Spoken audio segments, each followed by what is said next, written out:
നല്ല റെൻറ്റ് കൊടുക്കണം. പക്ഷേ ഒരാളുടെ ഇൻകത്തിൽ ഞങ്ങൾ എങ്ങനെയാണ് ഇവിടെ സർവൈവ് ചെയ്യുന്നത്?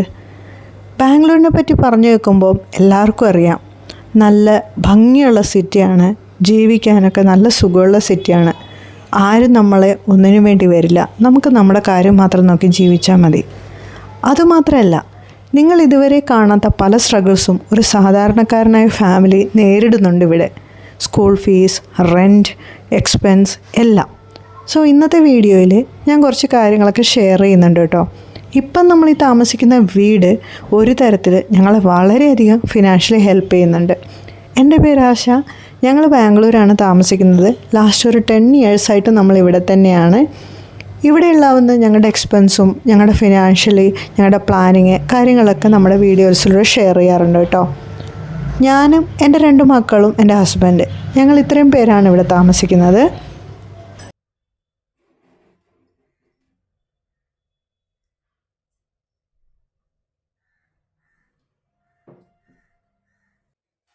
ഒരു സിംഗിൾ ഇൻകത്തിൽ നല്ല ബുദ്ധിമുട്ടാണ് ഇവിടെ സർവൈവ് ചെയ്യാനായിട്ട്.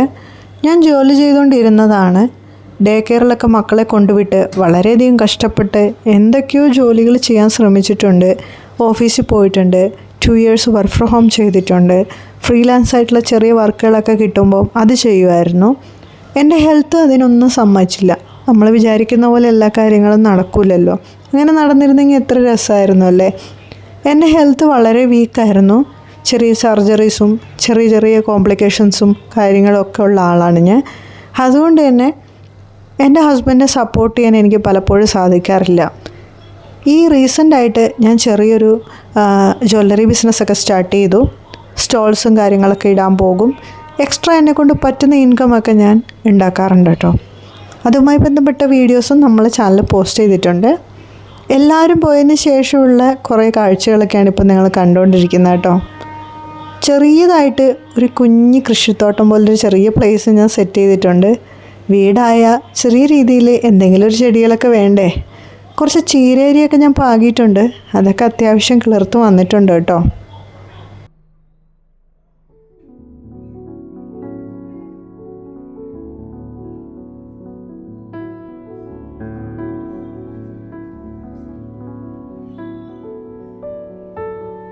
ആദ്യം നമ്മൾ റെൻ്റ് എങ്ങനെ കുറയ്ക്കാമെന്നുള്ളത് നോക്കാമെന്ന് തീരുമാനിച്ചു.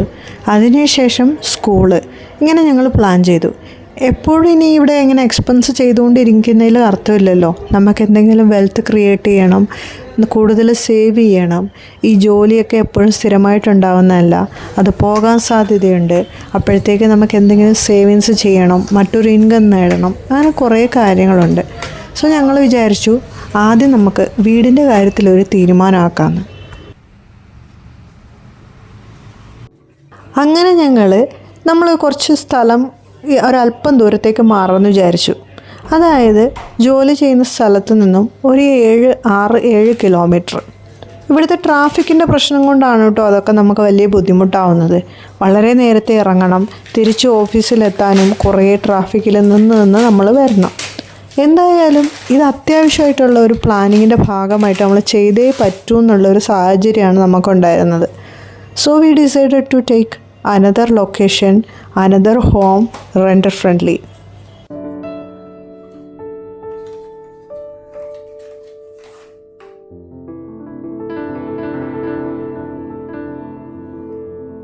ഇപ്പോഴുള്ള നമ്മൾ തപ്പി കണ്ടുപിടിച്ച വീടിന് നമുക്കാണെങ്കിൽ ഒരേ ഒരു കുഴപ്പം മാത്രമേ നമുക്ക് ഫീൽ ചെയ്തിട്ടുള്ളൂ, ദ ഏരിയ. കുട്ടികൾക്കും നമുക്കും കുറച്ച് അത്ര വലിയ കംഫർട്ടബിൾ അല്ലാത്തൊരു ഏരിയയാണ്. പക്ഷേ വീട് നോക്കുകയാണെന്നുണ്ടെങ്കിൽ മറ്റെല്ലാ കാര്യം കൊണ്ടും നല്ലതായിട്ടാണ് നമുക്ക് വന്നിരിക്കുന്നത്. റെൻ്റ് ആയിക്കോട്ടെ, ഫെസിലിറ്റി ആയിക്കോട്ടെ, നമുക്ക് നെയ്ബേഴ്സ് ആയിക്കോട്ടെ, എല്ലാം കൊണ്ടും നല്ലത്. അതുകൂടാതെ ഒരു 2 മിനിറ്റ് നടന്നാൽ തന്നെ നമുക്ക് മെട്രോ സ്റ്റേഷനായി. മെട്രോ ഉള്ളത് കൊണ്ട് തന്നെ വളരെ ഈസിക്ക് നമുക്ക് ട്രാവൽ ചെയ്യാൻ പറ്റും. തൊട്ടടുത്ത് തന്നെ നമുക്ക് വളരെ എല്ലാ നല്ല കാര്യങ്ങളും, ജസ്റ്റ് നമുക്ക് ഔട്ടിംഗ് ആയാലും പുറത്തൊന്ന് ഇറങ്ങാനും നടക്കാനും ഒക്കെ പറ്റിയ കുറച്ച് ഏരിയാസൊക്കെ ഉണ്ട്. ഈ വീടിൻ്റെ ചുറ്റുവട്ടം മാത്രമാണ് നമുക്ക് അത്ര പോലും അങ്ങോട്ട് കംഫർട്ടബിൾ അല്ലാതിരിക്കുന്നത്. ഡേ ബൈ ഡേ നമുക്കതൊരു ബുദ്ധിമുട്ടായിട്ട് തോന്നുന്നുണ്ട്. അതായത് നമ്മുടെ കുട്ടികൾക്ക് അവർക്ക് നന്നായിട്ട് കളിക്കാനോ ഒരു ഫ്രണ്ട്ഷിപ്പ് കൂടാനോ ഒന്നും ആൾക്കാർ ഇവിടെ ഇല്ല. അവർ നല്ലോണം വളർന്നു വരുന്ന പയ്യന്മാരായതുകൊണ്ട് അവർക്ക് പുറത്തിറങ്ങണം, കളിക്കണം, അങ്ങനെയുള്ള കാര്യങ്ങളൊക്കെ അവർക്ക് ഭയങ്കര ആഗ്രഹമാണ്. സോ നെക്സ്റ്റ് ഇയർ നമുക്ക് പറ്റുവാണെന്നുണ്ടെങ്കിൽ ഞങ്ങൾ വിചാരിക്കുന്നത് ഈ വർഷം നല്ലതായിട്ട് സേവ് ചെയ്തിട്ട് നമുക്ക് അടുത്തൊരു സ്ഥലത്തേക്ക് കംഫർട്ടബിളായിട്ട് മൂവ് ചെയ്യണം എന്നുള്ളതാണ്.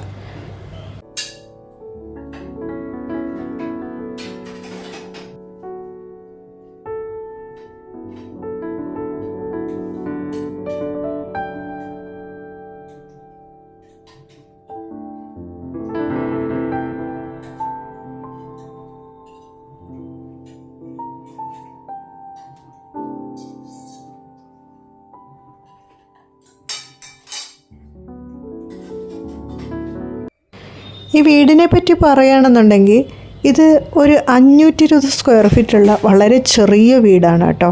നമുക്ക് ഫ്രണ്ടിലാണെങ്കിലും നടക്കാനോ എടുക്കാനോ ഒന്നുള്ള സ്പേസോ കാര്യങ്ങളോ ഒന്നുമില്ല.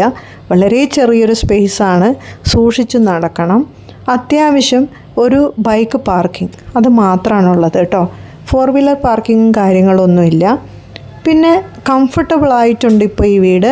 ആദ്യം വന്നപ്പോൾ ഒക്കെ ഭയങ്കര ബുദ്ധിമുട്ടായിരുന്നു. 2 ബെഡ്റൂമുണ്ട്. ശരിക്കും പറഞ്ഞാൽ ഒരു സിംഗിൾ ബെഡ്റൂമിൻ്റെ അത്രയും സ്പേഷ്യസ് ആയിട്ടുള്ള ഇതേ ഉള്ളൂ. അതിനെ 2 ബെഡ്റൂമാക്കിയാൽ എങ്ങനെ ഇരിക്കും, അത്രത്തോളം ആണുള്ളത് കേട്ടോ. കുഞ്ഞുങ്ങളിപ്പോൾ ചെറുതായതുകൊണ്ട് തന്നെ ഇതിപ്പോൾ നമുക്ക് തൽക്കാലം കുഴപ്പമൊന്നുമില്ല. അഫോർഡബിൾ റെൻറ്റുമാണ്. ഈ ഏരിയാസിനെ സംബന്ധിച്ച് നോക്കുമ്പോൾ 40,000 മന്ത്ലി, 80,000 മന്ത്ലി അങ്ങനെ റെൻറ്റുള്ള സ്ഥലങ്ങളും വീടുകളൊക്കെ നമ്മുടെ ചുറ്റും പലപ്പോഴും നമ്മൾ കണ്ടിട്ടുണ്ട് കേട്ടോ. ഈ ഏരിയയിൽ ഒരുപാട് തവണ ഞാൻ തനിയെ നടന്നിട്ടാണ് ഈ ഒരു വീട് കണ്ടുപിടിച്ചത്. എല്ലാ റെൻറ്റും ഭയങ്കര ഹൈ ആയിരുന്നു. ഈ വീട് അത്യാവശ്യം ഈ ഒരു പ്രശ്നം ഒഴിച്ച് ഈ നമ്മൾ ചുറ്റുമുള്ള ഈ പ്രശ്നങ്ങൾ ഞാൻ പറഞ്ഞല്ലോ, അത്ര വലിയ ഒരു നല്ല ഒരു ഏരിയ ഒന്നുമല്ല. നമ്മൾ നമ്മുടെ കാര്യം നോക്കി നിൽക്കണം. ആരോടും ഒന്നിനും പോകാനോ ഒന്നും നിൽക്കാതിരുന്ന് കഴിഞ്ഞാൽ വലിയ കുഴപ്പമൊന്നുമില്ല കേട്ടോ. ഇപ്പോൾ തൽക്കാലം ഞങ്ങൾക്ക് ആ ഒരു ഇഷ്യൂ ഒഴിച്ച് ബാക്കി എല്ലാം കൊണ്ടും നല്ലതാണ്. ഇവിടെ വന്നതിന് ശേഷം വളരെ നല്ല രീതിയിൽ പ്ലാനിങ് ചെയ്ത് ബഡ്ജറ്റിങ് ചെയ്ത് ലൈഫ് മുന്നോട്ട് പോകുന്നതുകൊണ്ട് തന്നെ നമുക്ക് അടുത്തടുത്ത വെൽത്ത് ക്രിയേറ്റ് ചെയ്യാനുള്ള വഴികളൊക്കെ നമ്മുടെ മുന്നിൽ കാണുന്നുണ്ട്. സേവിങ്സ് ചെയ്യാൻ പറ്റുന്നുണ്ട്. ഒരുപാട് ഇൻവെസ്റ്റ്മെൻറ്റുകളും കാര്യങ്ങളൊക്കെ ചെയ്യാൻ പറ്റുന്നുണ്ട്. ഇതൊക്കെ ഞങ്ങളുടെ ഫ്യൂച്ചറിലേക്ക് വളരെയധികം ഹെൽപ്പ് ചെയ്യും എന്നുള്ളത് കൊണ്ട് തന്നെ ഈ ഒരു വർഷം കൂടെ നമ്മൾ ഇവിടെ തന്നെ നിൽക്കണം. ഫ്യൂച്ചറിൽ എന്താണെന്നുള്ളത് നമ്മുടെ ബഡ്ജറ്റ് പ്ലാനിങ്ങും നമ്മുടെ ഫിനാൻഷ്യൽ സ്റ്റേറ്റ്മെൻറ്റിനും അനുസരിച്ച് നമ്മൾ ചേഞ്ച് ചെയ്യാമെന്നാണ് നമ്മൾ വിചാരിക്കുന്നത്. ഞാൻ എൻ്റെ വീഡിയോസിലെല്ലാം ബാംഗ്ലൂർ വന്നതിന് ശേഷം ഞാൻ ലേൺ ചെയ്ത ഫിനാൻഷ്യൽ പ്ലാനിങ്, അതേപോലെ ബഡ്ജറ്റിങ്, എങ്ങനെ പൈസ സേവ് ചെയ്യാം, ഈ കാര്യങ്ങളൊക്കെ ശരിക്കും ബാംഗ്ലൂർ വന്നതിന് ശേഷം ഞാൻ പഠിച്ചത്. അങ്ങനെ പഠിച്ച കാര്യങ്ങളും ഞാൻ അപ്ലൈ ചെയ്യുന്ന കാര്യങ്ങളും നമ്മുടെ വീഡിയോസിലൊക്കെ ഞാൻ പോസ്റ്റ് ചെയ്തിട്ടുണ്ട്. ജോലി ചെയ്യുന്നതിന് മുമ്പും ഞാൻ ചെറിയ രീതിയിൽ എനിക്ക് കിട്ടുന്ന ഗ്രോസറീസിൽ വെച്ച് എങ്ങനെ സേവ് ചെയ്യാമെന്നുള്ളത് ഞാൻ പോസ്റ്റ് ചെയ്തിട്ടുണ്ടായിരുന്നു. അതിന് നല്ല റെസ്പോൺസും ഉണ്ടായിട്ടുണ്ട്.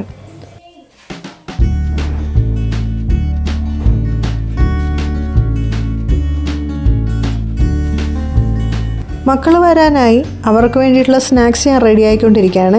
ഇനി അവർ വന്നിട്ട് ചായയൊക്കെ കുടിച്ചിട്ട് അവരെ ഫുട്ബോളിന് കൊണ്ടുപോകണം.